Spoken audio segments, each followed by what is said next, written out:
जय हिंद साथियों, स्वागत है आपका आपके अपने YouTube channel UP Bihar exam crack पर। अब तक हमने जीएस के 37 प्रैक्टिस सेट कंप्लीट कर लिए हैं। आज हम 38वां प्रैक्टिस सेट करेंगे जो आपका जीएस से संबंधित है।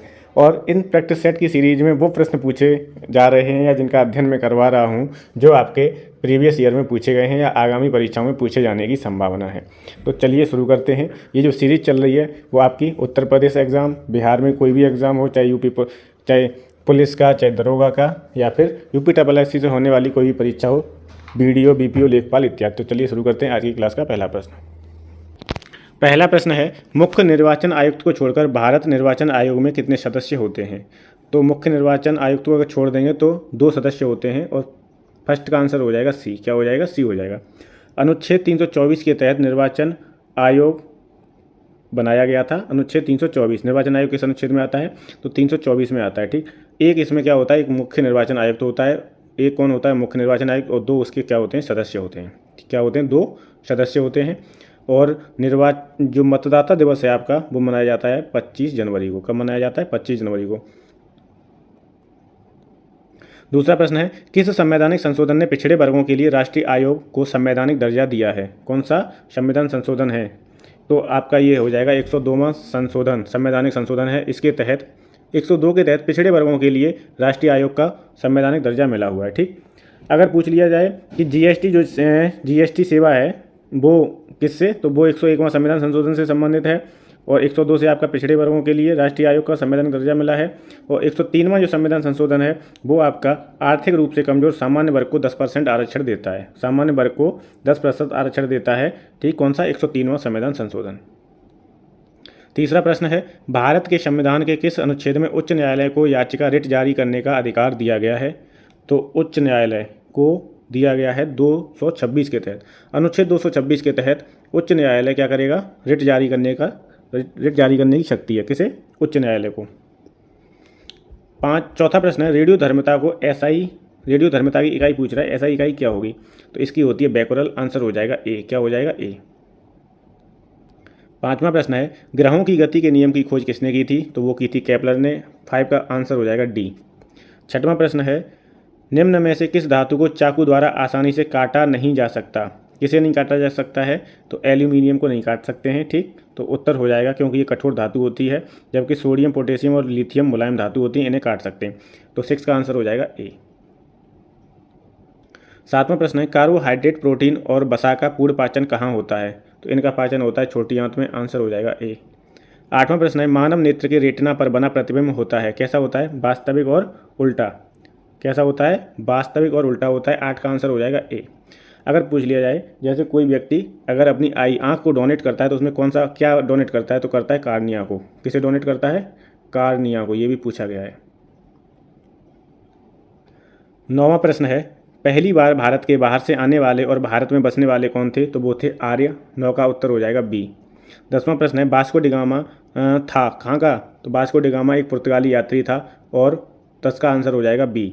और ये कब आया था? तो 1498 में ये भारत आया था। कब आया था? 1498 ईस्वी में भारत आया था। कालीकट बंदरगाह पर। कौन से बंदरगाह पर? कालीकट बंदरगाह पर। और एक फैक्ट और है, किसने इसका स्वागत किया था? तो जमोरिन नामक व्यापारी ने इसका स्वागत किया था। जमोरिन। 11वां प्रश्न है, इंडो आर्यन भाषा समूह किस परिवार से संबंधित है? तो ये आपका संबंधित है इंडो यूरोपियन से। और 11 का आंसर होगा सी। 12वां प्रश्न है, निम्नलिखित में से कौन सा क्षेत्रक प्राकृतिक वस्तुओं का उत्पादन करता है? तो प्राकृतिक जो वस्तुएं होती हैं आपकी वो प्राथमिक क्षेत्र में आती हैं। और 12 का उत्तर हो जाएगा डी। 13वां प्रश्न है, निम्नलिखित में से उष्णकटिबंधीय क्षेत्र कौन सा है? उष्णकटिबंधीय क्षेत्र कौन सा है? तो 13 का उत्तर हो जाएगा कर्क रेखा से मकर रेखा के मध्य जो क्षेत्र होता है वो आपका क्या कहलाता है? उष्णकटिबंधीय क्षेत्र कहलाता है। जैसे ये आपका पूरा पृथ्वी है, बीच में आपकी भूमध्य रेखा है, ये ऊपर क्या है आपकी कर्क रेखा है, और नीचे है आपकी मकर रेखा। तो इसके बीच में जो ये क्षेत्र है ये आपका कौन सा क्षेत्र कहलाता है? उष्णकटिबंधीय क्षेत्र कहलाता है। 14वां प्रश्न है, 14 में बोल रहा है कि निम्नलिखित में से कौन सा ज्वालामुखी अंटार्कटिका का एकमात्र सक्रिय ज्वालामुखी है? तो अंटार्कटिका का एकमात्र सक्रिय ज्वालामुखी है माउंट एरिबस। और 14 का आंसर हो जाएगा ए। ठीक, 14 का उत्तर क्या हो जाएगा? ए हो जाएगा। 15वां प्रश्न है, बहुत अधिक नमी और भारी वर्षा वाली गर्म उष्णकटिबंधीय स्थिति किस फसल के लिए अनुकूल जलवायु है? तो वो होती है आपकी किसके लिए? 15 का उत्तर हो जाएगा डी, जूट के लिए। डी झूठ। 16वां प्रश्न है काशी विश्वनाथ मंदिर उत्तर प्रदेश में निम्नलिखित में से किस जिले में स्थित है? तो काशी विश्वनाथ मंदिर आपका वाराणसी में स्थित है। 16 का उत्तर हो जाएगा ए। एक प्रश्न ये भी पूछा गया है कि जो 12 ज्योतिर्लिंग हैं पूरे भारत में, 12 ज्योतिर्लिंग में से कितने ज्योतिर्लिंग उत्तर प्रदेश में? तो एक ज्योतिर्लिंग उत्तर प्रदेश में, वो भी कहाँ पर है? वाराणसी में। ठीक है। 3 ज्योतिर्लिंग आपके कहाँ पर है? महाराष्ट्र में, त्र्यंबकेश्वर, भीमाशंकर, गणेश्वर। ठीक। 2 ज्योतिर्लिंग आपके एमपी में है, एक उज्जैन में है, महाकालेश्वर और ओमकारेश्वर। 17वां प्रश्न है सरदार वल्लभ भाई पटेल राष्ट्रीय पुलिस अकादमी कहाँ पर स्थित है? तो ये आपकी हैदराबाद में। 17 का आंसर हो जाएगा ए। करेक्ट आंसर क्या होगा? ए। 18वां प्रश्न है राष्ट्रीय मानवाधिकार आयोग का अध्यक्ष कौन होता है?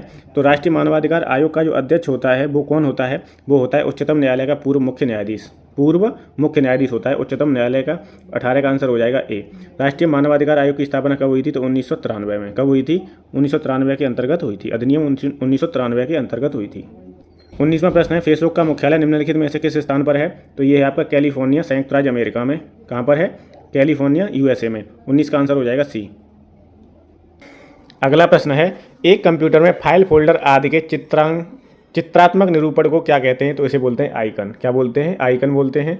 और आपका 20 का उत्तर हो जाएगा ए। क्या हो जाएगा? ए, आइकन। ठीक। जो आपका डेस्कटॉप पे बना होता है ना, इन्हें क्या बोलते हैं? फाइल, फोल्डर को आइकन बोलते हैं। ठीक। अगला प्रश्न है 21 उत्तर प्रदेश एवं बिहार का बारिश के मौसम का एक लोकप्रिय मनोरंजन क्या है? तो वो है झूला। ठीक है। सावन के महीने में क्या डालते हैं? झूला। तो 21 का करेक्ट आंसर हो जाएगा ए। अगला है 22वां प्रश्न और राष्ट्रीय कवि मैथिली शरण गुप्त का जन्म उत्तर प्रदेश के किस जिले में हुआ था? तो मैथिली शरण गुप्त का जन्म हुआ था कहाँ पर? झांसी में। और 22 का आंसर हो जाएगा सी। 23वां प्रश्न है उत्तर प्रदेश की कौन सी निम्नलिखित जनजाति दीपावली को शोक के रूप में मनाती है? तो थारू जो जनजाति है वो दीपावली को शोक के रूप में मनाती है। और जौनसारी जनजाति है उसमें बहु विवाह प्रथा है। जौनसारी में क्या है? बहु विवाह प्रथा है। और थारू जनजाति क्या है? दीपावली को शोक के रूप में मनाती है। 24वां प्रश्न है सरदार वल्लभ भाई पटेल कृषि विश्वविद्यालय कहाँ पर स्थित है? तो ये आपका मेरठ में है। 24 का करेक्ट आंसर हो जाएगा बी। 25वां प्रश्न है उत्तर प्रदेश में कितनी महिलाएं मुख्यमंत्री पद पर रही हैं? तो रही हैं 2। पहली हैं आपकी कौन? सुचेता कृपलानी। और दूसरी हैं सुश्री मायावती। कौन है? सुश्री मायावती हैं। ठीक। 26वां प्रश्न है स्वतंत्रता के बाद उत्तर प्रदेश के पहले मुख्यमंत्री कौन थे? तो वो थे पंडित गोविंद वल्लभ पंत। 26 का आंसर हो जाएगा ए। 26 का उत्तर क्या हो जाएगा? ए।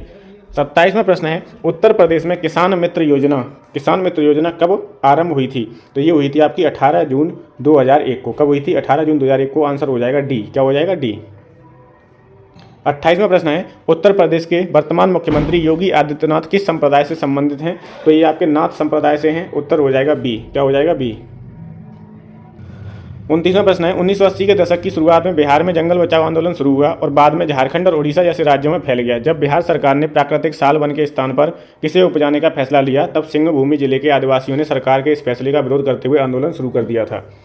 चलिए विकल्प देखते हैं। तो वो वृक्ष का नाम है सागवान बागान। क्या था? सागवान बागान। और 29 का करेक्ट आंसर हो जाएगा डी। 30वां प्रश्न है रामचरितमानस एक महाकाव्य है जिसे अवधी भाषा में लिखा गया है। किस भाषा में लिखा गया है? अवधी में। अवधी किस में है? सी विकल्प में। तो सी आंसर सही हो जाएगा। क्या हो जाएगा? सी। 31वां प्रश्न है 11 जुलाई को प्रत्येक वर्ष कौन सा दिवस मनाया जाता है? तो 11 जुलाई को मनाया जाता है विश्व जनसंख्या दिवस। आंसर हो जाएगा ए। अब विश्व पर्यावरण दिवस कब मनाया जाता है? तो 5 जून को। विश्व जल संरक्षण दिवस कब मनाया जाता है? 22 मार्च को। और विश्व स्वास्थ्य दिवस कब मनाया जाता है? 7 अप्रैल को। कब मनाया जाता है? 7 अप्रैल को। 32वां प्रश्न है भारत के सर्वोच्च नागरिक सम्मान प्रतिष्ठित भारत रत्न से सम्मानित होने वाले पहले संगीतकार का नाम क्या है? तो नाम है एस सुब्बुलक्ष्मी। 32 का करेक्ट आंसर हो जाएगा ए। 33वां प्रश्न है गुलजार ने फिल्म स्लमडॉग मिलियनेयर के लिए किस श्रेणी में ऑस्कर जीता था? तो सर्वश्रेष्ठ मौलिक गीत के रूप में ऑस्कर जीता था। और 33 का आंसर हो जाएगा सी। क्या हो जाएगा? सी। अगला है 34 माउंट मकालू पर सफलतापूर्वक चढ़ने वाली पहली भारतीय महिला कौन थी? तो वो थी प्रियंका मोहिते। कौन थी? प्रियंका मोहिते। और 34 का आंसर हो जाएगा डी। 35 है दुनिया की पहली महिला प्रधानमंत्री कौन थी? प्रधानमंत्री का नाम बताना। दुनिया की पहली कौन सी महिला थी जो प्रधानमंत्री बनी थी? तो वो थी श्री मावो भंडार नायके। और कहाँ की थी ये? श्रीलंका की। कहाँ की थी ये? श्रीलंका की थी। ठीक है। तो 35 का करेक्ट आंसर हो जाएगा बी। 35 का करेक्ट आंसर क्या हो जाएगा? बी हो जाएगा। ठीक। ये आपका जीएस का प्रैक्टिस सेट कंप्लीट हो गया है। कल की क्लास में हम देखेंगे प्रैक्टिस सेट 39। ठीक। और हो सकता है कि ये पेपर जब तक होंगे आपके पुलिस के तब तक हम 50 प्रैक्टिस सेट कंप्लीट कर लेंगे। वैसे ये सीरीज उन सभी परीक्षाओं के लिए महत्वपूर्ण है जहाँ पर जीएस पूछी जाती है, क्योंकि ये मिक्स सीरीज है। इतिहास, भूगोल, नागरिक शास्त्र, अर्थशास्त्र सब कुछ है इसमें। ठीक। तो अगर आपने सीरीज़ नहीं देखी है तो सभी प्रैक्टिस सेट का आप अध्ययन कर सकते हैं प्लेलिस्ट में जा करके। Thank you so much.